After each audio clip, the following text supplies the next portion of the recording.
अरे ये बाबा कहाँ जाता हो? अरे का कोई ये बाबू ई बुढ़ौती में ना हमारो कुछ देखे के मन करता।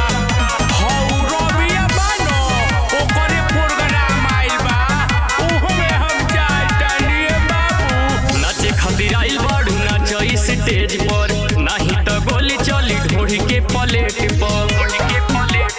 नाचे खातिर आइल बाड़ू नाच स्टेज पर, नहीं तो गोली चली ढोढ़ी के प्लेट पर।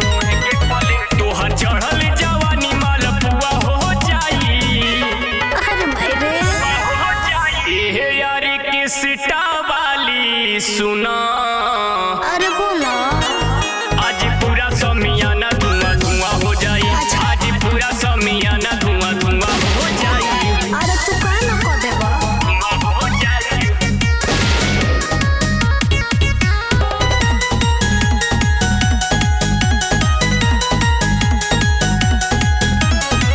साटा मीना घाटा लागी जुटल बा मोहल्ला हो।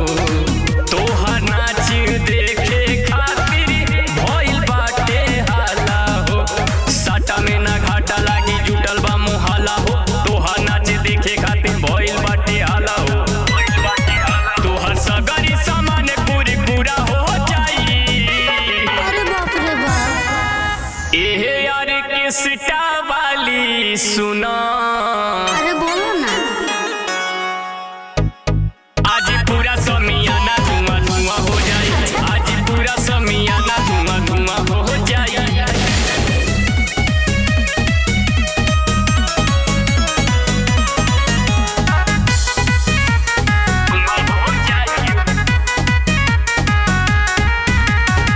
गाँव की लइका चुम्मा मांगे लहंगा के प्लेट पर। तोह के पटाई बबनवा गोरी चॉकलेट पर। गाँव की लइका चुम्मा मांगे लहंगा के प्लेट पर। तोह के पटाई बबनवा गोरी चॉकलेट पर। होई रबिया के कहला जी पूरा हो जाई। ऐसा न बाटे का। एहे यार के सिटा वाली सुना। अरे बोला सुनो तानी। आज पूरा समियाना धुआं धुआं हो जाई। आज पूरा समियाना धुआं धुआं हो जाई। अरे पूरा बर्बाद कर देबा जका।